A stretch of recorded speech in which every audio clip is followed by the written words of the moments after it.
Hadirin yang berbahagia, selanjutnya marilah kita dengarkan laporan Menteri Energi dan Sumber Daya Mineral, Bapak Bahlil Lahadalia.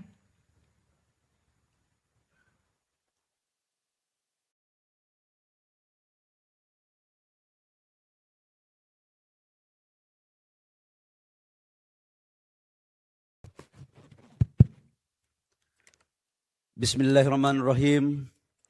Assalamualaikum warahmatullahi wabarakatuh. Shalom, Om Swastiastu, Namo Buddhaya, salam kebajikan. Yang sama-sama kita hormati, kita bangga, kita cintai Presiden Republik Indonesia, Bapak Haji Jenderal Purnawirawan Prabowo Subianto. Kita berikan aplaus kepada Bapak Presiden. Bapak Presiden, ini yang hadir ini adalah petani, di sebelah Bapak itu adalah petani daripada sawit. Teman-teman pengusaha semua ada, yang konsumsi pun ada Bapak. Kami berterima kasih karena dalam sejarah catatan kami, pasca B20 sampai B50, peluncurannya yang dihadiri oleh Bapak Presiden langsung di lokasi adalah baru pertama Bapak Presiden Prabowo. Yang kami hormati para Menteri Kabinet Merah Putih, saya mohon maaf nanti yang mengabsen Bapak Presiden sendiri. Para pimpinan lembaga negara yang sempat hadir, yang kami hormati Bapak Panglima TNI, Bapak Kapolri, Bapak Kabin, tadi Kabin atau oh ada. Abang saya ini Pak Kabin ini Pak, kami dua badannya beda-beda tipis Pak soalnya. Jadi kalau agak di belakang kami. Kemudian ada Pak Seskap. Yang kami hormati Direktur Utama Pertamina Bapak Simon dengan seluruh direksi.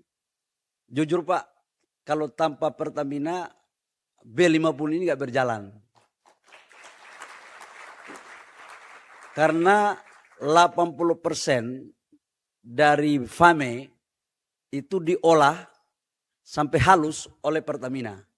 Saking olahannya, harga-harganya kadang-kadang naik turun Pak. Gitu. Mudah-mudahan dengan peluncuran ini lebih paten harganya.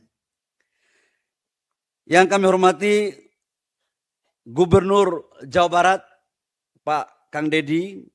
Ada juga Gubernur Jawa Tengah, Bapak Presiden, Pak Lutfi. Ada Ibu Gubernur Jawa Timur, Ibu Kofifa. Ini 3 gubernur ini sebagai ketum partai sudah mayoritas suara di Republik Indonesia Pak. Karena tahu Presiden datang jadi 3-3 datang, masih paten lah kira. Koalisi aman. Kang Dedi harus rem gas harus dipakai.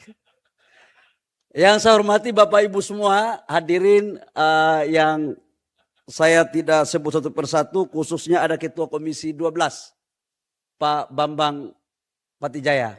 Golkar ya? Oh ya. Golkar Pak, Golkar. Teman-teman dari BP2 PKS. Ini Pak Menses ini kok ketawa-ketawa ya. Bapak Ibu semua, izin Bapak Presiden, kami melaporkan bahwa pertama kami dari tim peluncuran BP2 PKS, peluncuran B50 ini Pak, kerjasama dari lintas sektor.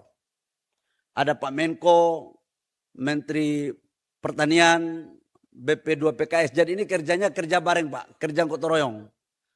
Cuma karena bagian hitung-hitungnya ada di Kementerian SDM, maka kami diberikan untuk melaporkan. Hari ini kita tidak hanya meluncurkan B50, tapi kita juga mengambil satu langkah besar menuju Indonesia yang semakin berdaulat di sektor energi sesuai dengan cita-cita Bapak Presiden.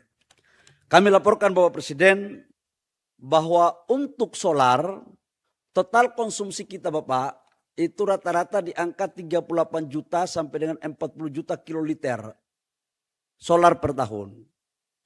Awalnya kita itu masih impor kurang lebih sekitar 3-4 juta kiloliter per tahun. Dengan implementasi B50, maka alhamdulillah kita tidak lagi melakukan impor produk solar ke negara kita. Dan ini adalah pertama kali, Bapak. Awalnya memang B50 ini jujur kami katakan bahwa ini bukan pekerjaan yang mudah. Karena biasanya tahapannya itu Bapak Presiden naik 5 maksimal 10.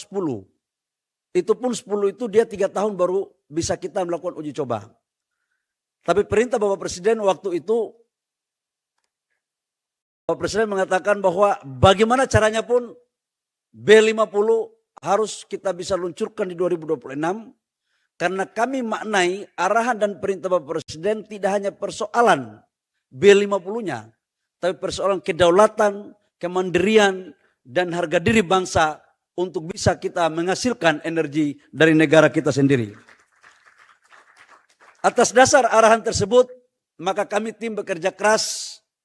Pak Menko juga melakukan rapat-rapat untuk melakukan koordinasi. Dan alhamdulillah hari ini kita luncurkan. Pak, ini test case-nya 6 bulan. Jadi kereta api, mobil Mercedes pun dites Pak, bis. Tidak hanya Toyota, Mercedes pun oke. Jadi ini dari Asia sampai Eropa semua kita bikin. Kapal-kapal semuanya kita tes. Dan alhamdulillah Pak, hasil tesnya ternyata kualitas B50 jauh lebih baik daripada B40.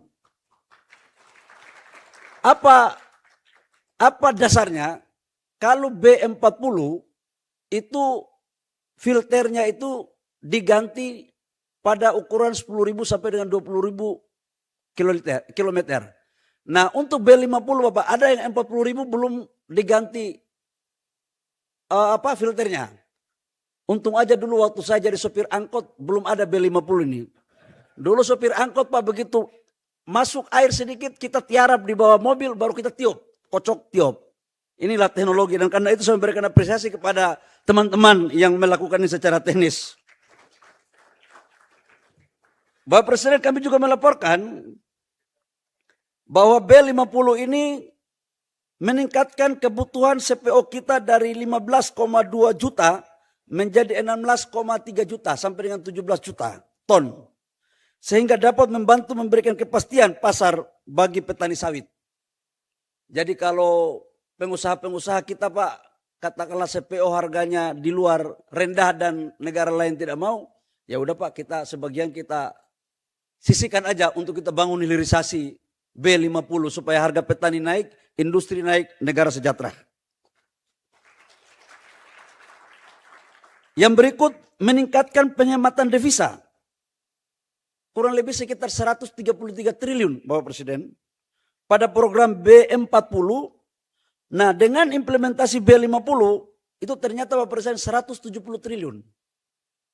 Jadi dari B40 ke B50 kita bisa menahan devisa kita 170 T. Jadi ini semakin impor kita berkurang. Meningkatkan nilai tambah industri CPO dari 20,92 triliun menjadi 23,49 triliun. Meningkatkan penyerapan tenaga kerja dari sekitar 1,8 juta orang pada program B40 menjadi 2,1 juta tenaga kerja dengan B50. Dan lebih dari itu dalam rangka menjaga bumi kita adalah meningkatkan penurunan emisi gas rumah kaca dari 39,66 juta ton CO2 menjadi sekitar 44,46 juta ton CO2. Jadi dia menurunkan konsumsi peredaran CO2 kita. Bapak Presiden kami juga melaporkan bahwa saat ini telah hadir secara daring perwakilan pengguna B50 dari berbagai sektor di 5 provinsi. Yaitu dari Kutai, Kalimantan Timur, kemudian itu sektor pertambangan, sektor pertanian di Semarang, sektor perkeretaapian, stasiun Lempuyangan. Aduh ini orang Papua ini bahasanya takut salah. Lempuyangan Yogyakarta. Kemudian sektor transportasi laut kapal Geomarin SDM Cirebon Jawa Barat. Kampungnya Kang Dedi. Kang Dedi tahu ya Cirebon ya? Tahu ya. Jangan sampai nggak tahu bahaya Pak. Kemudian sektor industri instalasi Surabaya PT Pertamina Patra Niaga. Bapak Presiden, kami menyampaikan bahwa upaya ini awalnya pengusaha-pengusaha ini, pemakai-pemakai ini nggak mau pakai karena harganya katanya mahal. Sekarang kita sudah bicara pengusaha-pengusaha terutama di pertambangan. Ini ada Pak Boytoy di sini, ada Astra, ya kemudian ada Pak Arsat, banyak sekali pengusaha Bapak. Saya sudah bilang kalau kalian nggak pakai B50, RKB-nya saya tinjau. Jadi supaya tidak ada alasan-alasan. Jadi ini harus kita ini pakai produk dalam negeri. Jangan asing-asing terus. Ini jadi mereka sudah komit Bapak Presiden. Selain daripada itu kami laporkan bahwa dengan keberhasilan B50 maka kita mau contoh untuk bensin yaitu etanol. Nah, arahan Bapak Presiden etanol kita harus lakukan, maka mandatori kita akan lakukan 2027 tahap pertama 10% sampai dengan 20%, sehingga etanol ini akan bisa mengikuti jejak daripada biodiesel. Jadi tebu, singkong, kemudian jagung, dan itu akan dikelola bersama-sama baik Danantara maupun Pertamina dan swasta yang lain. B50 bukan sekedar perpaduan bahan bakar fosil dan nabati. B50 adalah perpaduan antara keberanian mengambil keputusan, keberpihakan kepada rakyat, dan keyakinan bahwa Indonesia mampu berdiri di atas sumber dayanya sendiri. Demikian laporan kami Bapak Presiden. Kami mohon kiranya Bapak Presiden dapat berkenan meluncurkan produk B50 ini, dan ini Bapak transisi 2 bulan saja Bapak. Dari sekarang itu sudah dipakai 56% dari total solar yang sudah jalan. Jadi nanti 2 bulan B40-nya habis, 2 bulan transisi semuanya udah pakai B50. Tadi arahan dari Pak Menko hari ini baik sekali Pak. Jadi ternyata 3 bulan terakhir dana BP2 PKS itu surplus. Tidak dipakai-pakai karena harga BBM B0 itu mahal. Jadi tadi saya bilang Bapak Presiden, saya bilang kasih Pak Menko, ini Bapak Presiden kita ini sangat sayang bagi petani sama nelayan. Jangan kita membuat petani dan nelayan itu harganya mahal. Jadi tanpa dana APBN Pak, tadi Pak Menko menyampaikan bahwa akan memakai dana sebagian BP2 PKS untuk menurunkan harga B50 di tingkat petani dan nelayan. Pak Menko, petani sama nelayan atau nelayan saja? Oh, nelayan yang di atas 30 ton. Tadi, ini direvisi Pak, tadi baru 30 menit petani, sekarang udah revisi lagi. Memang ini ciri-ciri ketum Golkar senior begini Pak modelnya. Memang kita kadang-kadang terkecoh juga gitu. Oh, petani sudah dapat semua. Ini tambahan. Ini Pak Presiden kita ini mantan ketua HKTI. Jadi kita harus tahu keberpihakan ke pertanian itu harus lebih paten lagi Pak Menko. Itu bukan kesalahan saya Pak Presiden. Itu adalah kekeliruan dari Pak Menko menyampaikan kepada saya. Terakhir, saya ucapkan banyak terima kasih kepada Pak Mentan yang telah mendorong untuk sawit kita ke B50. Karena hulunya di Pak Mentan. Tapi Pak Mentan jangan keras-keras kepada pengusaha sawit. Nanti mereka agak sedikit batuk-batuk. Yang penting B50-nya paten. Demikian, terima kasih. Kurang lebihnya mohon maaf. Selanjutnya kami mohon arahan Bapak Presiden.